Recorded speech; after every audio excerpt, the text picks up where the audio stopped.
جو حضرت جی رحمۃ اللہ علیہ نے رہے سلامت تمہاری نسبت میں اعمال لکھے ہیں، اس میں سے پہلا تو وضو ہے۔ دوسرا وقوف قلبی۔ وقوف قلبی کیا ہے؟ دوام ذکر، مراقبہ۔ کسی وقت انسان دنیا سے ہٹ کے بیٹھتا ہے، 24 گھنٹے مراقبہ نہیں کر سکتا۔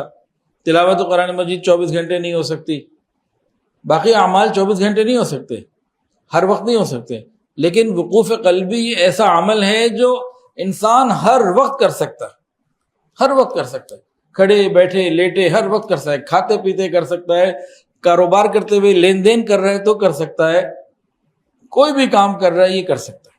وقوف قلبی۔ بعض دوست وقوف قلبی اور مراقبے میں فرق نہیں کر پاتے۔ مراقبہ انٹائرلی ڈفرینٹ اور وقوف قلبی کوئی اور چیز ہے۔ مراقبہ کیا ہے؟ ہر چیز سے ہٹ کے یاد الہی میں بیٹھ جانا۔ وقوف قلبی کیا ہے؟ اللہ اللہ کرنا نہیں ہے، دل کا دھیان اللہ تعالیٰ کی طرف چلا جائے، اس کی فکر کرنی ہے۔ تو یہ حضرت فرماتے تھے کہ چور راستہ ہے اللہ تعالیٰ کے قرب کو پانے کا۔ سوشل میڈیا پر سب سے قدیم اور سب سے ریلائبل برانڈ www.darsequran.com